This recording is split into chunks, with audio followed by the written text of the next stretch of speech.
So yesterday we started the idea of a periodic function, which is to say a function whose y values repeat every set amount of x values. And we came to the conclusion that sine, right, so I said a periodic function is a function that does this, where f of x is equal to f of x plus t for all x, right? And the idea was that t is equal to the period of the function.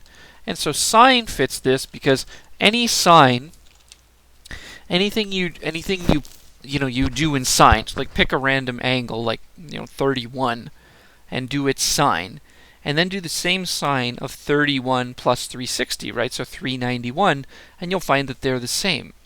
And the reason is because every 360, sine simply repeats all of its values, and it does this because we know angles only exist up until 360, and then they just start to repeat. So today's lesson is about how you might transform the graph of sine, which, if you recall, the graph of sine it just looked something like this. So you go sine x, and you do degrees. And it looks like a kind of wave where it goes up until +1, and then down until -1, and then back to 0.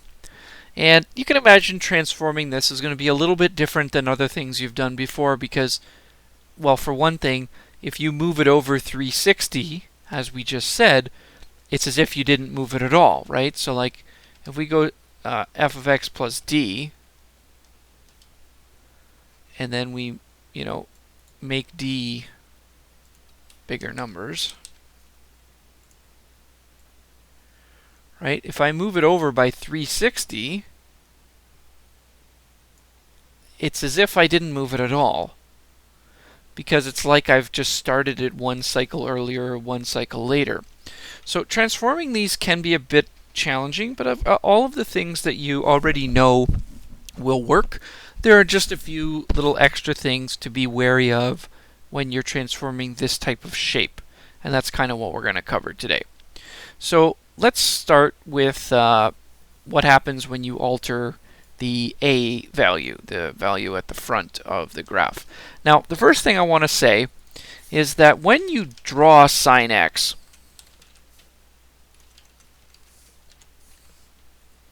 okay, the regular points that we're used to using, so -2, -1, 0, 1, 2, these are not useful for sine because, look at the graph. It takes sine 90 units to go up by 1. So like after 1 or 2 units, it's barely moved at all, right? You can't possibly draw a good graph with these 5 points. Like, these are not key points or even important points, particularly on sine.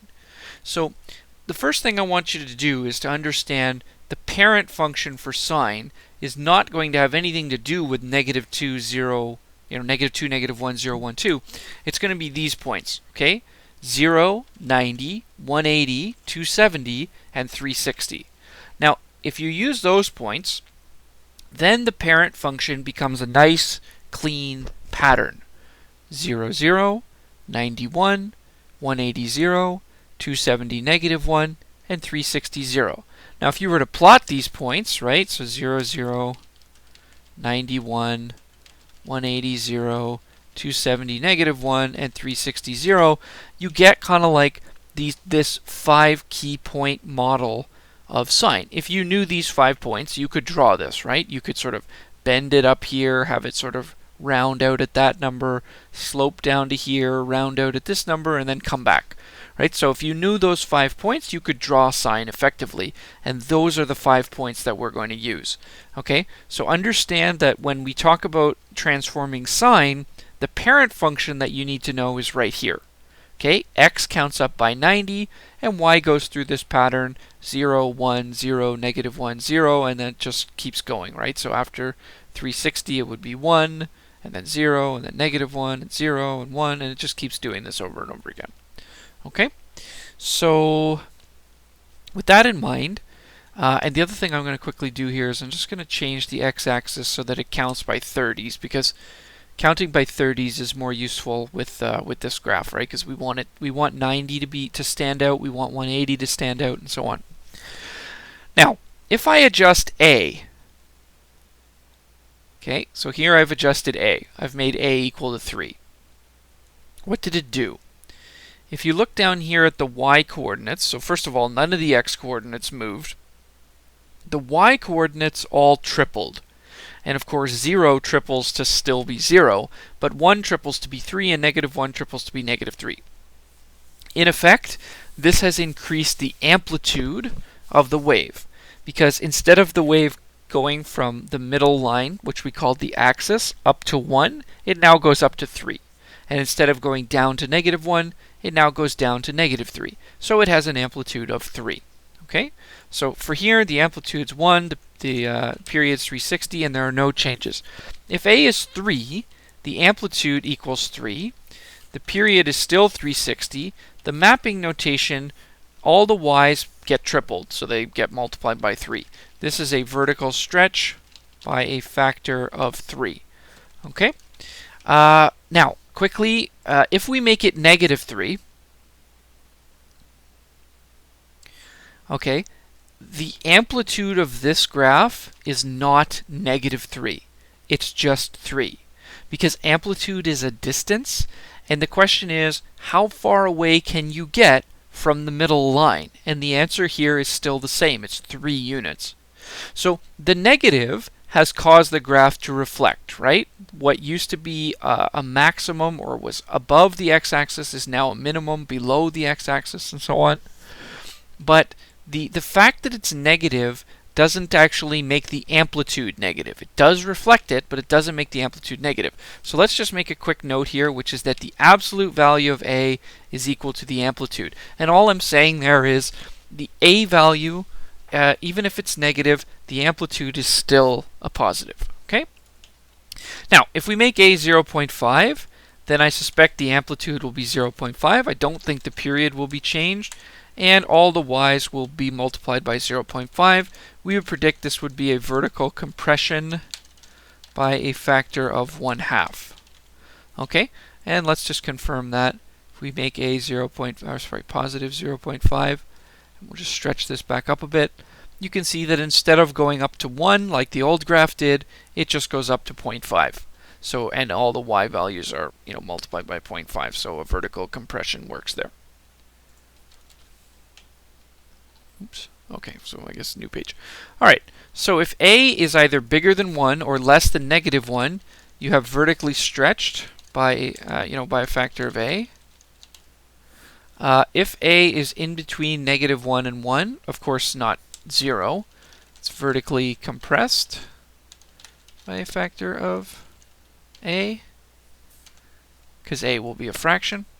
If A is negative, the graph is reflected in the x-axis. Okay? Now, when we move on to K, K of course is a little bit more challenging, right? K and D are always more challenging than A and C. Let's modify K. So let's make K. So what does it ask us? Make K 2. So well, I guess we'll do the basic one. Sorry, K is 1, amplitude's 1, period's 360. There are no transformations. What if K is 2? Now, if K is 2, what's happening is my graph is being horizontally compressed. The old graph took 360 degrees to complete a cycle. The new graph only takes 180 degrees to complete the cycle, right? Instead of taking 90 to get to 1, my new graph takes 45 to get to 1. And you can see that it reaches its maximum up here at 45. And it's complete by 180 instead of being complete at 360. So, what happens here? K is 2, the amplitude's still 1, the period is 180 though. The period shrank. The mapping notation is that x becomes x over k. In this case, x becomes x over 2. So, and what we would describe this as is a horizontal compression by 1 over 2, right? Because you do 1 over k when you're describing it in English. Here, the k is 1/2. The amplitude is 1. Now what if we make K 1/2? Now this time, we've stretched the graph outward so that it's only half done at 360 and it doesn't finish until 720. So again, all the x's have been doubled. Okay, so basically we took all the so the period is now 720. All the x's became x over 0.5, or the simpler way of saying that is, of course, just 2x. So we say horizontally expanded by a factor of 2. And again, the 2, I'm getting that from 1 over k, which is 1 over 0.5, which is really just 2. Okay, so just to explain where that's coming from. So if k is bigger than 1, the graph is horizontally compressed by a factor of 1 over k. If k is in between 0 and 1, the graph is horizontally expanded by a factor of 1 over k. And if k is negative, as you would predict from previous units, it is reflected in the y-axis. Now, this can be a bit tricky when you're working with sine, because if I make k negative 1, and I asked you, describe what you see here, your first instinct would probably be to say, well, whatever was on top is now on the bottom, and whatever was on the bottom is now on the top, so it's been reflected in the x-axis. Which actually for sine is true. Reflecting it in the y-axis is the same thing as reflecting it in the x-axis, because as you can see, reflecting it left to right versus up to down is actually the same. So we have seen this before. If you remember with the 1 over x, when we were transforming 1 over x, it also had this problem where, like, if I draw 1 over x, I get that. If I draw negative f, I get that. If I draw f of negative x, so this is with a k value this time, I still get the same thing. So the idea here is just to remember that some transformations are equivalent. There are more than one way to cause them. So you could describe, if this is what your question was, and you told me this has been reflected in the x-axis, or you told me this has been reflected in the y-axis, both would be right. Okay? If I asked you to describe the transformations and k is negative, then say it's reflected in the y-axis, because that's what k does. Okay, sine x plus c. Now, so here c is 0, the amplitude's 1, the period's 360. Oh, I guess I should... Yeah, let's just... I want to add up here, sorry. Let's just say the period gets shorter. Here, the period gets longer. And I just want to make sure that's clear, that the k value actually does affect the period. Okay, now, if we're looking at this one, regular sine x with no transformations. It has an axis. The axis I just drew here, it's just a dashed red line here. The axis is the line that's sort of halfway between the min and the max. Right now it's at 0. The only thing to know about c, of course, what it does what you would expect. It shifts the graph upward. It also brings the axis with it.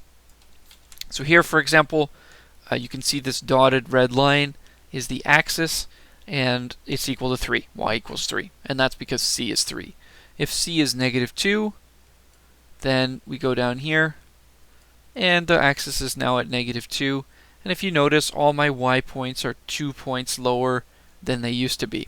So let's just take all that information and fill it in. Here c is 3, amplitude's still 1, period's 360. In fact, c has nothing to do with either of those numbers, so we know those two are going to be unchanged by c. We know that amplitude is controlled by a, and period is controlled by k. C has nothing to do with either one. Here the equation of the axis is y equals 3, and here y equals negative 2. The mapping notation, y simply becomes y plus 3, so all the y values are 3 higher than they used to be, and here it's 2 less than they used to be. So again, shift up 3, and shift down, oops, hopefully you didn't see that quick enough, shift down 2. Okay, if c is greater than 0, we're going to say the graph is shifted up c units. If c is less than 0, the graph is shifted down c units, and the equation of the axis is y equals c. Pretty straightforward. Just remember that the axis comes with you, and in fact, the only thing that moves the axis is c, so nothing else has an impact on the axis. Now, the last one is the hardest one to understand. Okay, and it's not because it's particularly hard. It's just that it can get confusing and it can mix you up with other things. So let's start with the idea of what numbers might be reasonable choices for d. Notice, if I move d over 5, or over the other way 5, it is not a significant transformation. So you're not going to get a lot of questions with a period of 360 where you're shifting the object by 5, right? More often than that, we're going to be shifting it by numbers like, 45 degrees, or 90 degrees, or 180 degrees, or 360, right? Like numbers that are actually meaningful angles. So you're probably not going to get a lot of, d is equal to 1 or equal to 2. D is going to be equal to numbers like 30 or 60 or 180 or 90 or whatever, like more useful angle numbers, right? And that's just because in a period of 360, what difference does it make if you move the thing over 1 unit, right? Anyway, here, d is 0, amplitude's 1, period's 360, and no mapping. Let's move it over 180 degrees to the right. So in this case, d, remember, is positive 180. The amplitude's still 1, the period's still 360. The mapping notation is x plus d, right? It's x over k plus d. So d is positive 180, so all of our x units are going to move to the right 180. So we're going to say shift 180 units to the right. Now let's draw this. So I'm going to make d positive 180. And you can see it's shifting to the right, it's shifting to the right, and then here it is at 180. Now, if I asked you to describe this graph, you probably would not tell me it's been shifted. You'd probably tell me it's been reflected. Because shifting the graph over half a period, which is what 180 is, right? Half the period, is reflecting it. This is a bit challenging because we've never seen something like this before, where moving it left and right can cause what appears to be a reflection. Again, if the question says describe the transformations, I would have to accept either answer, right? Because they're both right. So let's write down what we saw. So if we shifted it 180 to the left, then d is negative 180 in that one. Amplitude still 1, period's 360. X becomes x minus 180, and we are shifting 180 units to the left. Okay, so everything here works the same way it used to work. All your transformation stuff is still the same. There's a few things you need to be careful for. Okay, number 1, the parent function is different. Number 2, a lot of transformations are equivalent. So like reflecting it one way could be the same as reflecting it another way, or shifting it 180 to the right, could look a lot like shifting it 180 to the left, or reflecting it. So, it's just to be a bit careful of those things, okay? So, if d is greater than 0, the graph is shifted to the right by d units. I'm just going to put in brackets 15, 30, 45, 60, 90, 180 are common shifts. Okay, you might get a different one, of course, but those ones are pretty common. Now, if d is less than 0, the graph is shifted to the left by d units. Just so you know, a horizontal shift is called a phase shift when you're dealing with a trigonometric function. So again, I wouldn't necessarily expect you to use that word, but I would expect you to be able to read that word. So if I say the phase shift is 90 degrees to the right, you would know that that means a horizontal shift, not a vertical one. Of course, the word right would also give it away. Okay, transformations of sine also work with cosine. Everything works the same with cosine, except the only thing that's different is, let's just go back to everything being 0, and we'll go f of x equals cos x degrees. Okay, if you're working with cos x, everything we just said is exactly the same except the parent. So if you remember, the sine's parent was 0, 1, 0, negative 1, 0. Cos's parent is 1, 0, negative 1, 0, 1.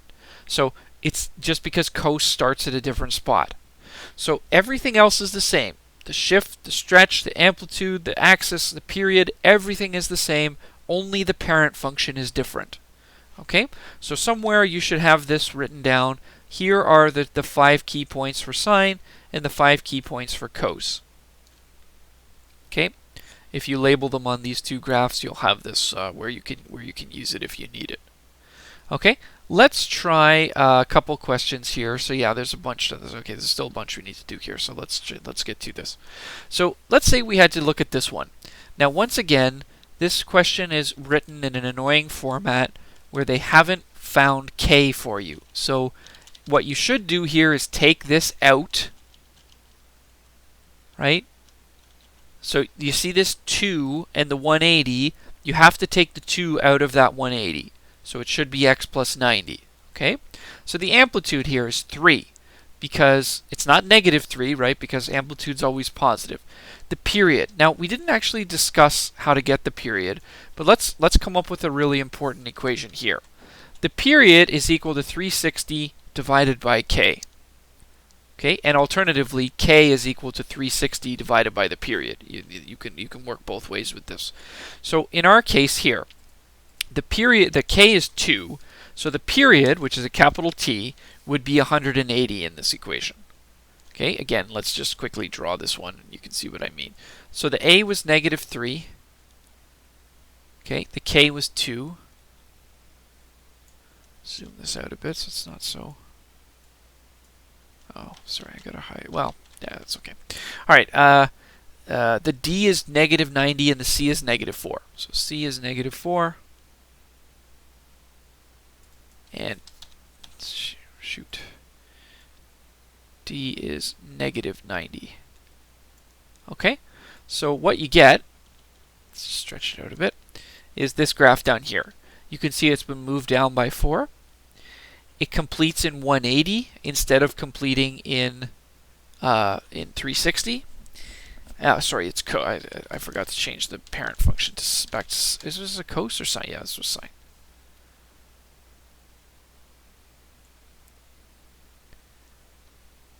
Okay. I wish GeoGebra did not animate when I was clicked on a slider. F of x equals sine x, not cos. And the k value is, sorry, the k value had to be 2. Okay. All right, so compared to the original graph, you can see it's been compressed horizontally, it's been shifted over, it's been moved down, and it's been stretched vertically. That being said, identifying the equation of the purple graph from its points can be a challenge. So we will talk about how to do that in more detail. But anyway, okay, so let's keep going. So phase shift is 90 degrees to the left. Vertical translation is 4 units down. Reflection in the x-axis is true. Equation of the axis is y equals negative 4. The mapping notation. Okay, every x becomes x over 2 minus 90. Every y becomes negative 3y minus 4. Okay, so for example, let's pick the 180 point as an example. So we take 180 and divide it by 2. That gives me 90. Then I subtract 90 to get 0. Oh, sorry, the d here isn't the right number. Okay, so that's how 180 became 0. And then in the y place, we take 0 multiplied by negative 3 and then subtract 4, we get negative 4. So that's how we would have found where that point moved. Okay? Let's fire through the rest of these here again, just all I'm doing is just reading off the graph, right? So period I know is 360 over k. In this case, the period is 120 because the k value is 3. The phase shift is 15 degrees to the left. Vertical translation 7 units up. Reflection in the x-axis, no. Equation of the axis, y equals 7. Mapping notation, x becomes x over 3 minus 15. Y becomes 0.4 or 1/2 y plus 7. Okay, and that's same as what it's always been. So here again, just keep going. Here we get t is 360 over 5. I think that's 300 divided by 5 is 60. So how do you get 60? 72. 70 times 5 is 350, and 2 times 5 is another 10, so I'm pretty sure that's right. Phase shift, there's none. Vertical translation is 3 units up. Reflection in the x-axis, no. Equation of the axis, y equals 3. Mapping notation, x becomes x over 5. There is no d, so there's no plus. Y becomes 2y plus 3. Okay? Now this last one, again, they've done that irritating thing where it's not factored, so let's factor it. X plus, now, when you factor 2/3 out of 30, right? So what you would do here is what I'm doing is I'm doing 30 divided by 2/3, like that. And what I'm doing there is 30, times 3/2, because remember, to divide by a fraction, you multiply by its reciprocal, which is 45. So that's where I'm getting plus 45 in that box. So again, I guess I'll just put this under here. Okay. Now, again, you can check your work here easily by just foiling the 2/3 or distributing the 2/3 into the bracket and see if you get back to what you had above. The amplitude here is 4. Remember, not -4. The period is t equals 360 over k. So t is 360 over 2/3. And 360 over 2/3 is 360 times 3/2. And therefore, the t is equal to 180 times 3, which is 540. Okay? So that would be your the period for that one. The phase shift, there is 45 degrees to the left. Vertical shift, there's none. Reflected, true. Y equals 0 would be the axis since it was not moved. And then our transformation equation is all the x's become x over 2/3, right? Minus 45. Now again, you can clean that up a little bit. If you do 3x over 2 minus 45, you basically, instead of divide by 2/3, you multiply by 3 over 2. For y values, all you have here is just -4y. So you just multiply each of the y's by -4. Okay, exercise 2. State the transformations to the graph that has occurred and its effect on the period, amplitude, equation of the axis, etc. So 3 sine x, what would that do? That would vertically stretch. So let's identify. Let's do it this way. So the parent f of x equals sine x. So we would stretch the parent by a factor of 3. I'll say vertically stretch a factor of 3. What would this change? This would change the amplitude from 1 to 3. Okay? Now, -2 cos x. The parent f of x is regular cos x. What are you doing here? You are vertically stretch the parent by a factor of 2.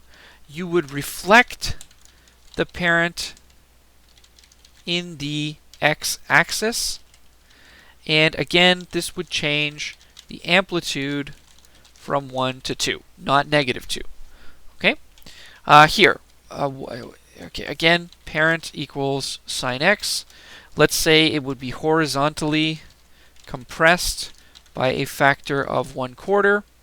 That's it. The period would change from 360 to 90, because remember, I'll just put in brackets here, the period is 360 over k, which is 360 over 4 in this case, which is where I'm getting 90 from. Okay. Okay, so again, the parent here is sine x. We are shifting 45 to the right. Really, I mean, nothing will be changed as far as period, amplitude, any of that stuff. The phase shift of the graph will be 45 to the right. That's all. Okay, here, the parent is cos x. We are shifting, vertically shifted 3 units down. And the thing that would change here is the axis changes from y equals 0 to y equals -3. Okay? Okay, a couple more. The parent is sine x. It is horizontally expanded by a factor of 2. Again, 1 over k is 1 over 0.5, which is 2. And the period changes from 360 to 720. Again, remember, the period is 360 over k, which in this case would be 360 over 0.5, which is 720. Okay? All right, last one. The parent is cos x. What transformations have occurred here? Okay? First, horizontally compressed by a factor of 1/2, and then we have shifted 90 to the right. Again, how do I get 90? Because remember, it has to be written in this format. You can't have the 180 not be factored. The 180 there has to be in a bracket with x. In order to create such a bracket, you'd have to take a 2 out of it. So it shifted 90 to the right. Compared to the original graph, this would mean the period changes from 360 to 180, and the phase shift is 90 units to the right. That's it. Okay, write the equation of a sine function having the following things. Okay, so amplitude of 5, right? That tells us that a is equal to 5. So let's just do this in order of each statement. A is 5. The period is 120. Okay, so I know that k is 360 over the period, which is 360 over 120, which is 3. Okay, so k is equal to 3. So let's... Okay, now it says reflected in the x-axis. So I should update what I said about a. I should make a -5. Right? I know it has to have a value of 5, so maybe what I should say here is the absolute value of a is 5. Because that's all I know if the amplitude is 5. I don't know if a is positive or negative. I just know it has a magnitude or an absolute value of 5. Okay, phase shift 60 to the right. That would mean d is 60 degrees. And 4 units upward, c is 4. Notice that they describe the transformations. A and k must come first, d and c come second. You have to stretch and reflect before you shift.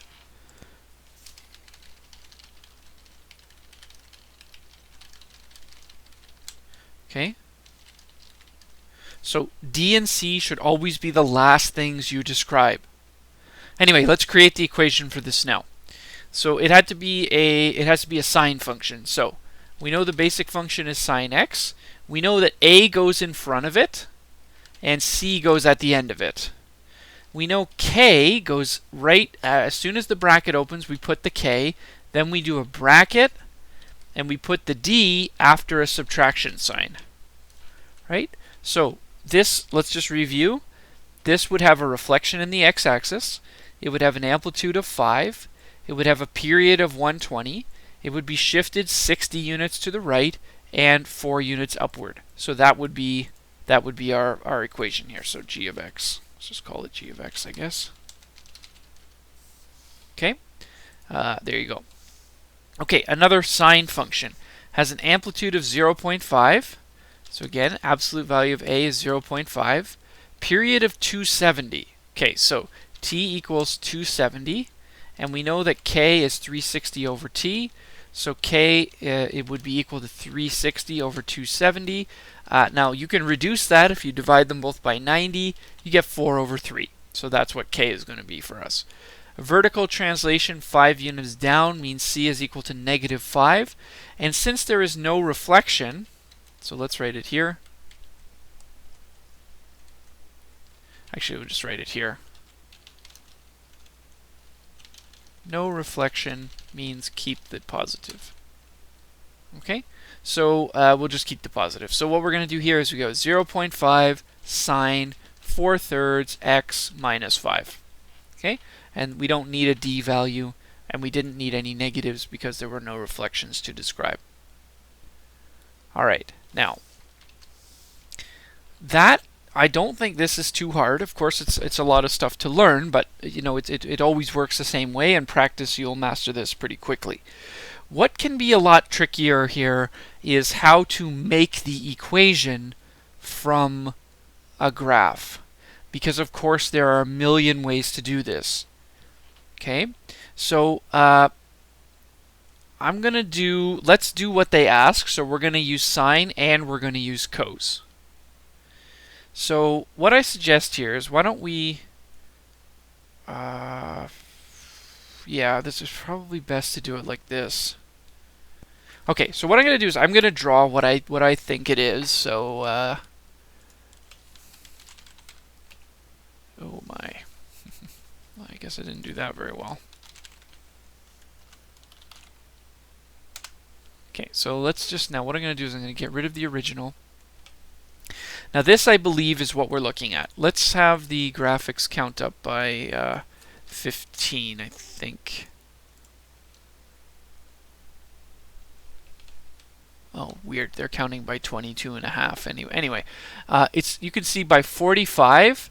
So it starts at 0, 0, right? It goes up to 3 when you're halfway to 45. So that would be like here. It goes up to 3. At 45, I'm back to 0. And then I go down to negative 3, and then I go to 90. So the question is, how could I make transformations to create this graph? Let's start with the way you should begin. So let's just make everything back to normal. Make everything back to a normal graph.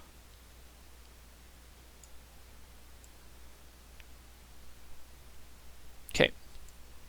So when you are doing this process, I'm going to give you, there are a few steps that are easy and there are a few steps that are hard. So let's start with the easy steps. Okay, C is the equation of the axis, and we know the equation of the axis must be max plus min divided by 2. That's what we came up with yesterday, right? I wish I knew why it did this when I wrote the word min, but anyway. Max plus min divided by 2. Okay, so look at that graph. The max is 3, the min is negative 3, and then we got to divide that by 2, which is of course 0 over 2, which is 0. So right off the bat, we know that y equals 0 is the equation of the axis, and therefore c equals 0, because it hasn't been shifted up or down. The other thing that's easy to get is the absolute value of a is the amplitude. And the amplitude also has a simple equation. It is max minus min divided by 2. In our case, that would cause us to get 3 minus negative 3 divided by 2, which is 6 over 2, which is 3. So we know that the a value is either plus or minus 3. We don't know which one, but it turns out we can use either. I'll explain how we could tell them apart later. But we know that, let's leave it like this for now. A is 3. Okay? Now, the next one that isn't too bad is to get the period. The period, okay, is the distance between two maxes or two mins. So if you look at my chart, so let's just say the first max on my chart, max 1, okay,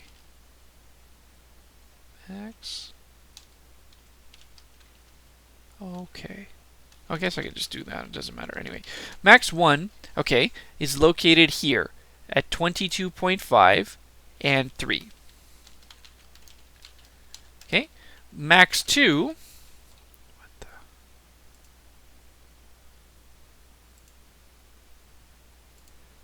Okay, it really did not like something I just did, but let's just try to go back to what we were saying. There's a maximum right here at 22.5 and 3. There is another maximum, right? Max 2. The second maximum, right, would be over here at 112.5, so 90 plus 22.5, right? So 112.53. So you see the two maxes, right? So the two maximum points are separated by 90. So the period is 90. Okay? It takes 90 for this thing to complete a cycle. Of course, if you're good at this, you can just start here, you go up, down, and back up, and you're at 90, and that's also perfectly fine. The reason I'm showing you the way of doing it with the maxes is because if it doesn't line up as nicely, you might find it hard to locate exactly where the axis is, whereas the two maxes technique never fails. So like from this box, so like it's 1, 2, 3, 4 boxes to get from max to max. I go down here, I count 1, 2, 3, 4 boxes is 90 degrees, and that's how I get the period. Okay? So the period is 90. If the period is 90, that means K is 360 over 90, so K is 4. Now so far, we have 3 indisputable facts about this thing. Absolute value of A is 3, K is 4, and C is 0. Okay? Every answer must have those 3 things about them, otherwise it will not be right. So let's see how this works. If I make K 4 and I make A 3, I actually get the graph perfectly. So here's where we run into the challenge. How do you know what D is? And how do you know whether to use cos, negative cos, sine, or negative sine for the parent? Okay, this is the hard part. So the easy part is doing these 3 things. You can always tell me what A is, you can always tell me what K is, you can always tell me what C is. Just follow the method. But what parent you're looking at and what D value to choose, you have some choice. So what I'm going to do here is I'm going to make a quick table with the 4 models that you can choose. So at this point, so the hard step, choose a model and choose the appropriate value for D. Not choose, but find. So these are the models you have access to. Positive sine x, positive cos x, negative sine x, or negative cos x. There is a way to do this question using any one of these 4. Okay? Now for the sine x model, what we need to do, D will equal a point on the axis where the graph is moving upward. Now, if you look at the graph we're examining, a point on the axis where the graph is moving upward is at 0. And that's why in this case, we could say D equals 0 in this model, and therefore our answer was 3 sine 4x, which is what I have, 3 sine 4x. Notice, if I picked a point that was here, let's say I picked this point at 90, it is also on the axis and on the way up. So if I make D 90, that answer is also good. Both of those answers are acceptable, right? They're both correct. Anyway, there's no reason to move it over 90. You may as well keep it as simple as possible. Okay, if you want to use a negative sine model, so what I'm going to do this, let's just write if you're using a negative sign model, okay, then D needs to be a point on the axis where the graph is headed down. So for example, in our case, we could use a negative sign model. If we go back to look at the picture and see a point on the axis, like over here at negative 45, where you're on the axis and headed down. So if I make D negative 45, that would also work. So notice, this one is probably the simplest way of doing it, but this one might also be good for certain questions. Make it a negative sign model. Use a 45-degree shift. Let's demonstrate how this would work. So A is negative 3, and I'm shifting 45 units to the left. Notice it's the exact same answer. It's perfect, right? It fits over the original curve in every way. So you are free to use a negative sign or positive sign model. If you're using a cos model, D is the x value of the nearest maximum. So in our case, D should equal 22.5, because if you look at this graph, you'll notice there's a maximum of 22.5 and 3, right? So that would be where this okay, so D would be the nearest maximum. Any maximum is fine, but you may as well just pick the nearest one. So in this case, D is the nearest maximum, which is 22.5. So what would the equation be? 3 cos, positive A cos. Can't change K, but you do change D. So 3 cos 4x minus 22.5. Let's do that. So let's change f of x to equal to cos x instead of sine. I said A should be positive 3, K should be 4, and D should be 22.5 positive. So we're going to have to type that in, so 22.5. Okay, notice this graph is also perfect. You can use a cos graph.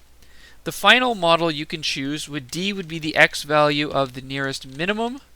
In this case, D would be negative 22.5, because you can see there's a minimum right here at 22.5. You could also use this number. It doesn't matter. I just say the nearest just to keep it a little easier. But any minimum would be fine. So in this model, the answer would be negative 3, because A is a negative in the negative cos model. Cos 4 x plus 22.5. Okay, and let's just quickly show that this one would work too. If A is negative 3 and D is negative 22.5, my graph is perfect. Okay, so it's not hard because these are hard to do. It's just hard because it's a little tricky to understand why it is up to me to pick which model I want, and I can change D based on which model I choose.